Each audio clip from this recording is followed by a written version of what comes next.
So, going to be doing some pre-market analysis and already not going to be trading today. A couple reasons why. So, always starting off with news. News today we had, obviously we have CPI and Powell speaking at 10 a.m., which is just a double fist. That's terrible start. Usually, CPI, I'm going to show the news candle for that one, already wiped out all liquidity, and then we have Powell speaking later, which is just going to make it 10 times worse. So obviously we see the CPI candle is unbelievably massive. We had a ton of pretty strong draws of liquidity to the downside here. We had this internal low in London session today, and then we had an internal low of New York session yesterday, and then we also had New York session low from yesterday, London session low, whatever, this draw of liquidity right here, which would have been really, really nice to take all this out and then rally up because we did have this nice high time frame bullish order block right here. And obviously we had news, so we just wiped it all out literally within one candle. As you can see, this is a fairly intense candle, and that's why this was a potential seek and destroy day, because we had all these draws of liquidity down here that we easily could have taken out and then rallied up. But obviously, I mean, it was technically the case. We did take all this low resist or this high resistance draw of liquidity out, but I mean, there's nothing you can do now. So that's what I talked about in a TikTok a little bit ago about your levels, your key levels. Now, I'm not saying this is like a support or resistance zone. You know, if price has been rejecting off of this ceiling, like, no, it's these lows technically that I really am talking about. And when I see, you know, liquidity sweep to the upside and a rally down, it's like, okay, I'm looking for a short.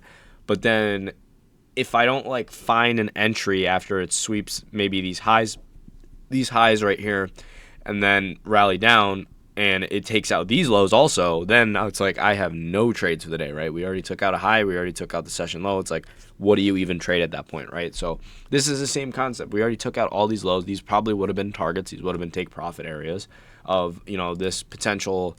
Also, this high getting formed as well. So we almost have equal highs right here, which would have been super nice to take out and move down.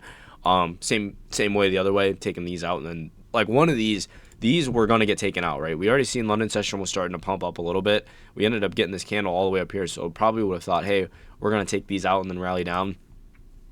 But because, again, we have CPI today, super high impact news. This is a very large red folder. It's going to mess up the market. And then also Powell speaking again today at 10 a.m. That's going to maybe be high impact news. So we have a ton of high impact news. It's very hard to trade through this. I would never suggest trading through it because we can obviously see we had this massive move down and we are just consolidating within a very, very, very small price range. So that makes it extremely hard to trade. At least with high time frame confluences like I do, and especially after we just sweep all this liquidity out, it makes it very improbable that I'm going to win a trade. More than likely, you would get into a trade and you're just going to get stuck in it for a while. This is the same thing with NASDAQ. NASDAQ looked a little bit better to the upside, however. Obviously, the same thing happened here. We did have this internal low on London session, which probably would have ended up being London session lows, given that we would have probably stayed up here more or less. I would really doubt that London session would start to pump towards the end and then rip down to the downside, but it could have. But barring news, and then of course we get news, so was some really, really nice draws of liquidity on both sides. I wouldn't have really been married to a bias here. It just would have been wherever the liquidity sweep would have been, because there's just as many targets to the upside to the downside here. But again, we just wiped all this liquidity out, so it's hard to, you know, want to take a trade off of this big ass move down and then it just begins to consolidate, which is exactly what we're getting, right? We're just getting this very weak price range. It's probably going to continue to do that. We do have all of this liquidity up here that will eventually have to get taken out, but until we get to that point, it's hard to take a trade, and it's really frustrating to see this because we did have, you know, this draw liquidity here, this draw liquidity, this draw liquidity, right? All these, you know, nice draws of liquidity on both time frames, and then it just gets wiped out. So could have been a really, really good setup. Could have been, you know, had the potential, and then we had news. So that's just going to happen with trading. Makes an easy decision to sit out, though, just with that big move down. We're starting to get a little bit of a rally to the upside, like barely. But again, we have Powell speaking in an hour or in a half hour, so it makes it really, really, really hard to want to take a trade when we have all these. I mean, there's just no point of risking your money, right? You have to de-risk so much, and you're probably not going to win your trade, right? We can see price begin to rally up, but again, there's no high time frame confluence other than, all this liquidity got swept out to the downside, and then we have Powell speaking in a half hour, so it makes it hard to trade. I will not be taking any trades today.